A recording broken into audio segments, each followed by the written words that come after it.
We all struggle when things don't go as planned or don't work as expected. Children with autism are also often frustrated and demonstrate challenging behaviors with changes in their routines or the unexpected actions of another person or items. Teaching tolerance in these moments is key to helping our learners become more flexible. So, what are the best ways we can do this?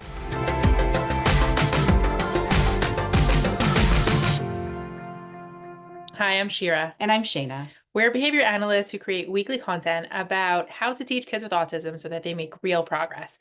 And we create shareable resources to make your job just a little easier. Today's topic is all about teaching tolerance. And if you want more videos like this, make sure to subscribe and hit the notification bell to stay updated on new video releases. So, does anyone else out there hate when their schedule changes? I get so frustrated sometimes. How about going to a client's house and getting all the way there and then finding out the client canceled? Super frustrating. Or realizing that you have the wrong date for something and you're going, oh, oops, my fault, right? Or if you're really looking forward to dinner with a friend and they cancel at the last minute. Personally, I feel really disappointed when any of these things happen. Sometimes I even make like an audible disappointment noise, like an or something. But at the same time, I don't let it ruin my week. I don't even let it ruin my day. I get over it and I move on. So, how do we teach our learners to accept that change and that disappointment as part of life and move on? Right, because disappointment really is a part of life, but not just disappointment when things don't go your way. Also, disappointment when someone else has more control than you do, or you like to do things a certain way and you just can't quite complete that routine. There are so many ways that it could show up for many of our learners. And one of the big replacement skills that we want to work on with a lot of them is how to tolerate either a change when something doesn't go their way, or when they can't quite complete a routine that they might really want to complete, because sometimes that's just life. We get a lot of questions from our members about this exact thing.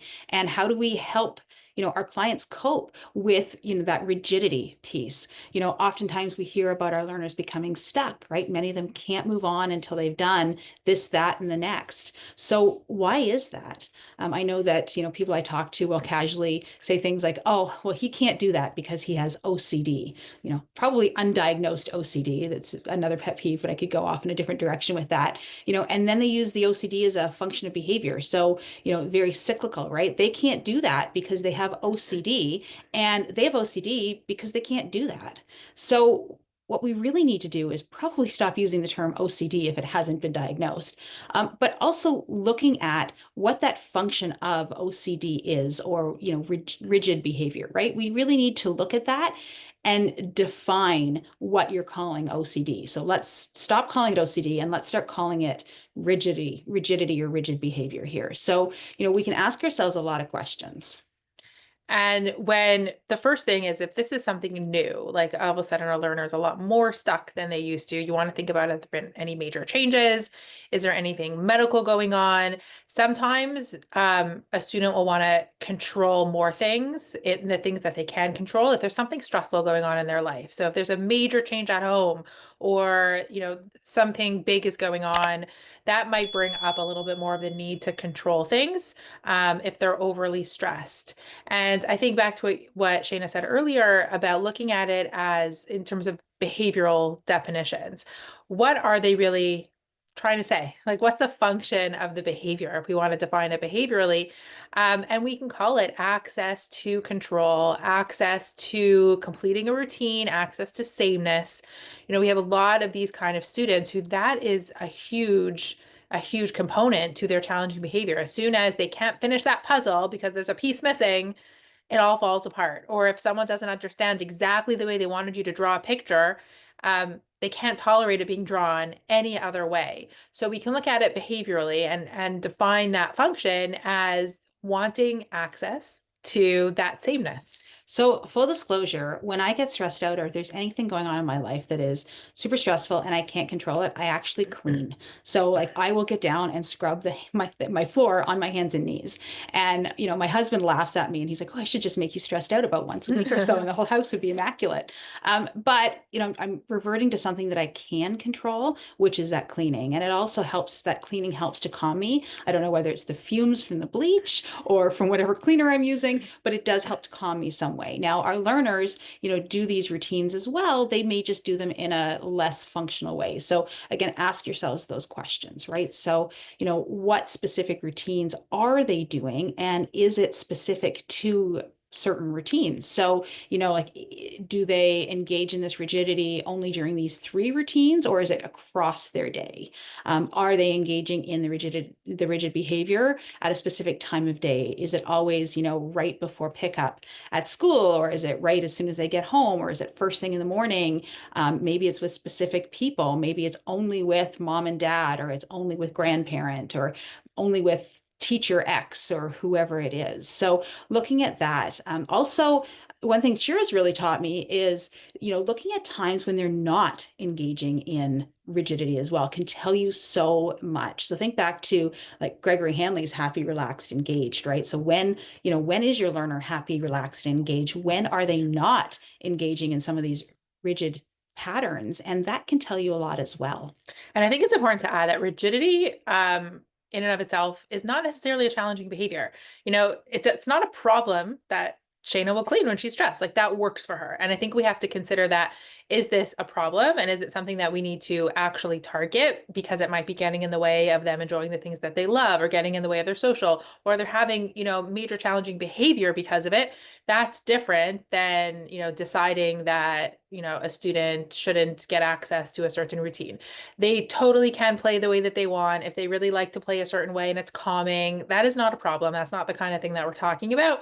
We're talking about the kind of flexibility that's required to prevent, really challenging behavior, or to help them get access to things that are really important for life. So we should say that. Such a good point. I've got some learners who are fairly inflexible in their routines, and it's actually worked to our advantage for teaching skills because they learn independent skills like that. You can show them how to follow a task analysis and they're on it. But it's for those students who have a complete meltdown if they can't do one step of that routine, or if they just can't do something, their whole world falls apart. And that is not just socially disruptive, but also from their life perspective, it's hard for quality of life.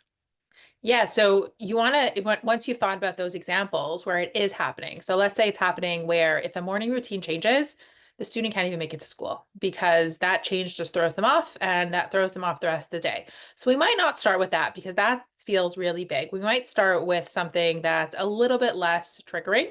And then within that example, maybe tolerating playing a different way, or maybe tolerating not finishing the puzzle, or some of those examples that, you have a little bit more control over because we can do it in a little bit more of a contrived situation. So let's say not finishing the puzzle. We might pick a less triggering example, and then within that example, build up their skills of communication and tolerance, tolerating not getting what they want, tolerating not following the routine, tolerating maybe hearing somebody say no. These are all really important skills. And then maybe using some strategies to regulate when it is that they're not getting what they want.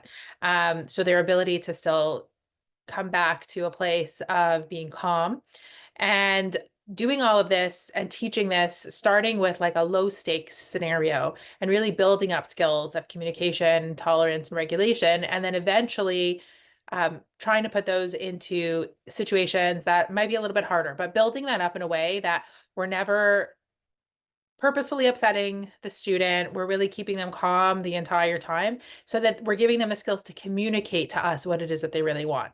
For sure. We're doing a CEU, a live CEU on Thursday, February 20th at 12 p.m. Eastern Time on teaching some of these flexibility skills, as well as, you've got those students who, can't lose a game, or they need to be first in line, and other little nuances like that. So stay tuned. If you're a member, awesome. If you're not, you can sign up. We'll put the link in the podcast as well. And we'll talk more in depth about these types of things. But like Shira said, teaching some of those smaller components first, or some of the more successful situations, right? Like try and get some quick wins here, right? And try and get like, okay, so, building tolerance during a morning routine might not be accomplishable in 3 teaching sessions, but, maybe some flexibility during play and having them, move this toy versus that toy is pretty easy for them. And they can get some, really great differential reinforcement for that. That's huge. I also find it's helpful to let them know, especially for a student who this might be really challenging for.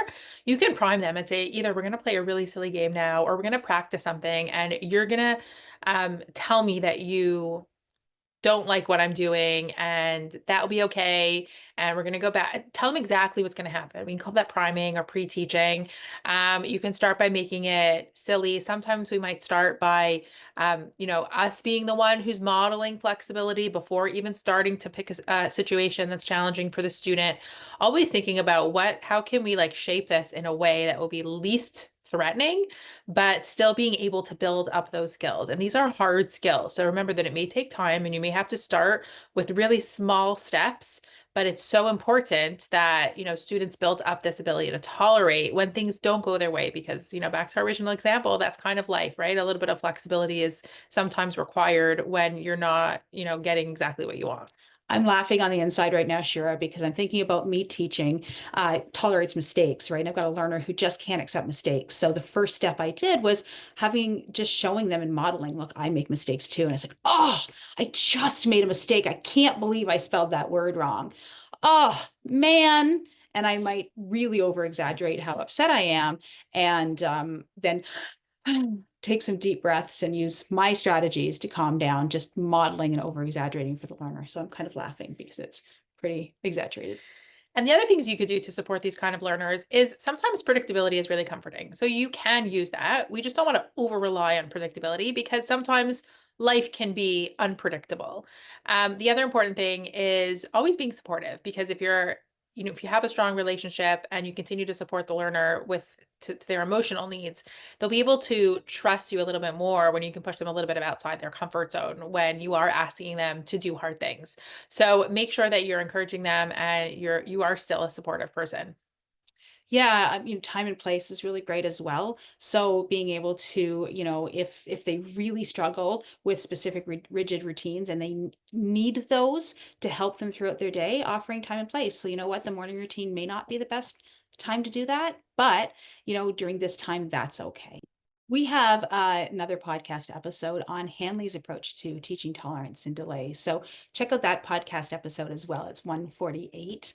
And come to our CEU event live on February 20th at 12 p.m. Eastern Time.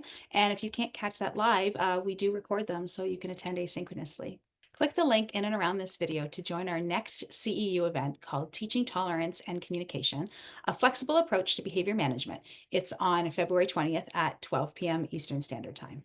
We also encourage you to subscribe to the channel so you don't miss any future videos and leave a like and comment below if you have further questions.